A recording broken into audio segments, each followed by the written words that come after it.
Hello everyone, I'm Jiwaigu, and today I'll be talking about one of the most familiar yet unfamiliar ancient creatures, the trilobite.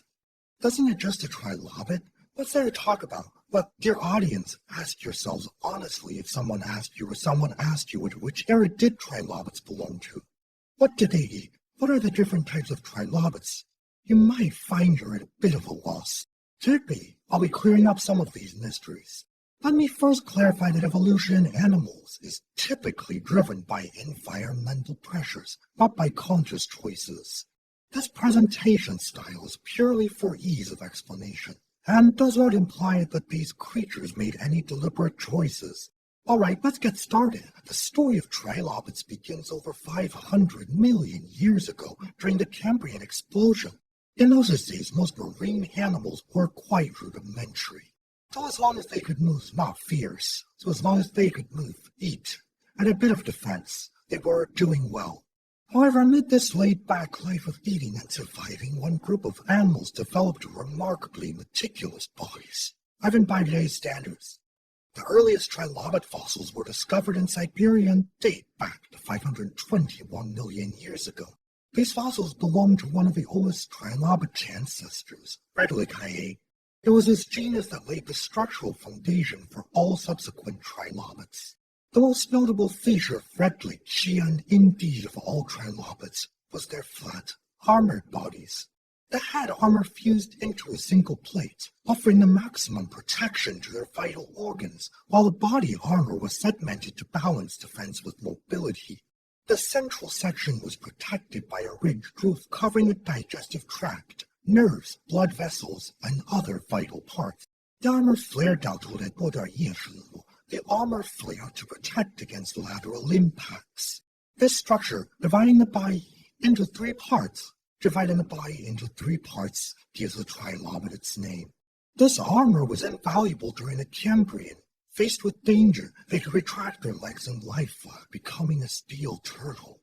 They can even roll into a ball like today's pillbox, offering 360-degree protection.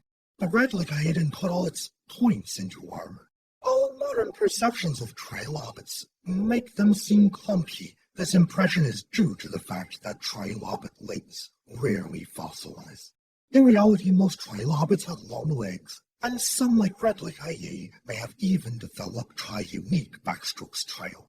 So there were no slouches in speed, at least in the mid-Cambrian. And since they were also some of the first animals with eyes, lying in wait for food was not really an option. Moreover, their eyes were covered with lenses made of calcite, similar to bulletproof glass, which allowed them to focus and was incredibly durable, solving the problem of eye protection, something vertebrates have yet to fully accomplish. And as faced with the fierce Anomaloca Iditas, trilobites practically dominated the ocean floor. In this golden era, many ambitious trilobites attempted to climb higher on the food chain. Around 500 million years ago, Redlicae tried to become a fearsome predator, but it was as if someone who had led a quiet life suddenly tried to become a bully. It didn't work. We now know that the success of arthropods largely depended on their ability to develop specialized appendages like claws, pincers, jaws, and venomous fangs. But trilobites, the earliest arthropods, rarely specialized their limbs, apart from the first and last pairs, which evolved into antennae gills. All their other appendages remained basic. If a prophet had been there, they would have seen that this lack of specialization would eventually contribute to the decline of trilobites. Whenever trilobites tried to advance up the food chain, they would realize they had no specialized offensive tools. Their only option was to grow bigger to swallow smaller animals whole, or to feed on soft prey like sea worms. These early predatory trilobites gave rise to the first giant trilobites. While most trilobites were no bigger than a thumb, these predators could grow larger than a human hand. One species, like Asotellus rex, even reached 37 cm in length. But as they grew larger, their food requirements increased, meaning they needed to hunt even larger, stronger prey. And so they continued growing fighters at heart, stuck in a tank-wide build. From the Cambrian to the Ordovician, trilobites repeatedly attempted to climb the food chain, but attempted in failure. Though they couldn't dominate the top, they were prolific and successful, feeding on plentiful plankton or scavenging on the ocean floor. Although Redlicite itself went extinct at the end of the Cambrian, it left behind a robust body plan that helped its descendants thrive. However, not all trilobites were ambitious. Some decided to live a comfortable life instead, specifically a unique branch known as the Proetide. I previously mentioned that Redlicite could curl into a protective ball, and the Proetide evolved to maintain this form all their lives. Over time, they lost most of their vision and adapted their limbs solely for filtering plankton, drifting through the water or lounging on the ocean floor. Other trilobites, meanwhile, took on stronger predators like sea scorpions or giant nidoloids. These trilobites evolved into what might be called armored tanks, including some of the largest trilobites, such as the Iasotalis genus, which reached up to 70 cm. With armor that fused into nearly seamless plates, only 8 jointed segments were left for mobility, making them nearly impenetrable. Juvenile trilobites hid in the sand, leaving only their heads exposed, and some even developed long-lived stalks to observe their surroundings without exposing their bodies. But as the old saying goes, the thicker the old saying goes, the thicker the armor, the less mobility. Relying only on defense has its limits.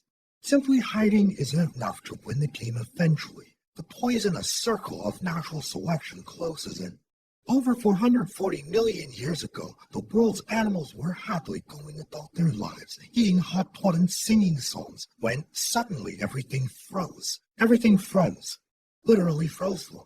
The global temperature dropped drastically in a very short period, causing the sea level to fall by nearly 100 meters. Trilobites living in shallow seas suddenly found themselves stranded on land. They had truly met their doom.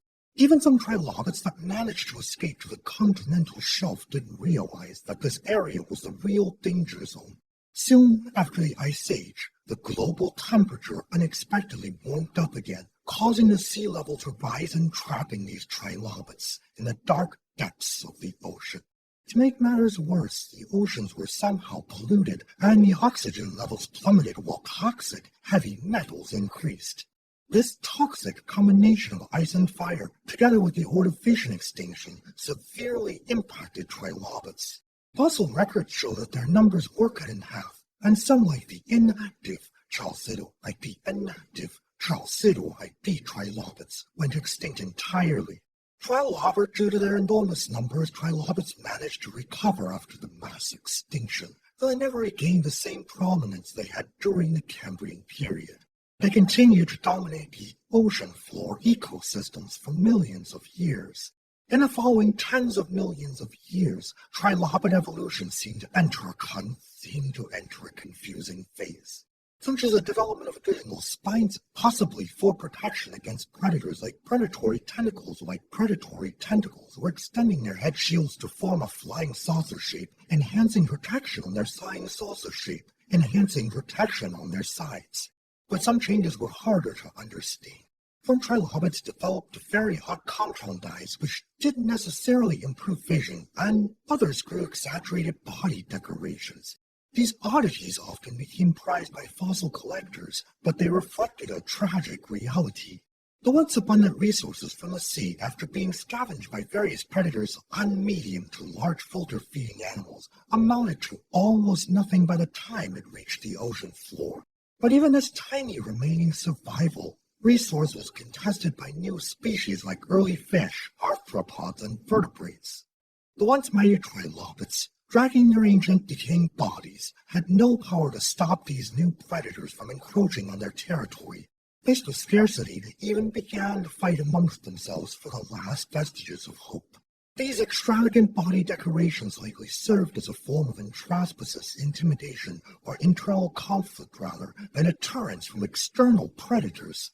Things got worse during the late Devonian period around 390 million years ago, as the rise of land plants, particularly trees, significantly increased global oxygen levels. With more oxygen available, marine environments saw an influx of fast-swimming animals. A phenomenon known as the Devonian swimming animals, a phenomenon as the Devonian swimming animal revolution. At this point, trilobites were already at a disadvantage. Their bulky body structure left little room for improvement in speed, and they became powerful players in the evolutionary game. To make matters worse, a new predator, early fish, emerged, and their sharp teeth rendered trilobites' armor useless. As a result, armorless, more agile creatures began to dominate, much like how armies switched to lighter armor after the invention of gunpowder. Over the next 100 million years, as fish-like armored sharks rose to dominance, trilobite population experienced a sharp decline. In about 380 million years ago, just as the last few trilobites were barely escaping the jaws of predatory fish, another mass extinction struck. This time the climate was harsh, with rapid cooling, falling sea levels, and oxygen depletion. The Devonian extinction wiped out 78 of marine species.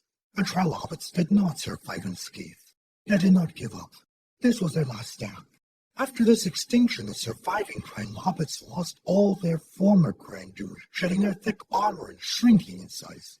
They became like elderly sages, appearing humble and resigned to their fate, accepting the inevitable with a sense of acceptance.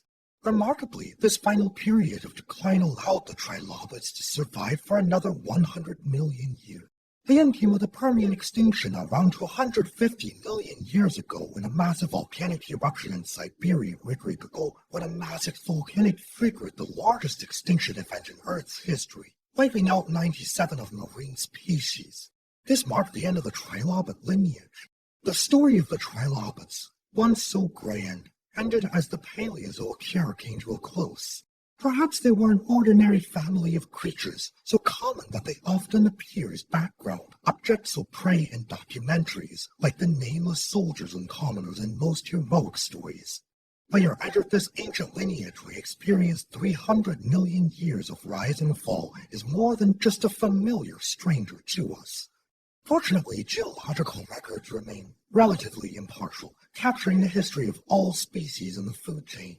This provides a fuller, more vivid picture of the ancient world, unlike human history, which often focuses only on rulers and nobles.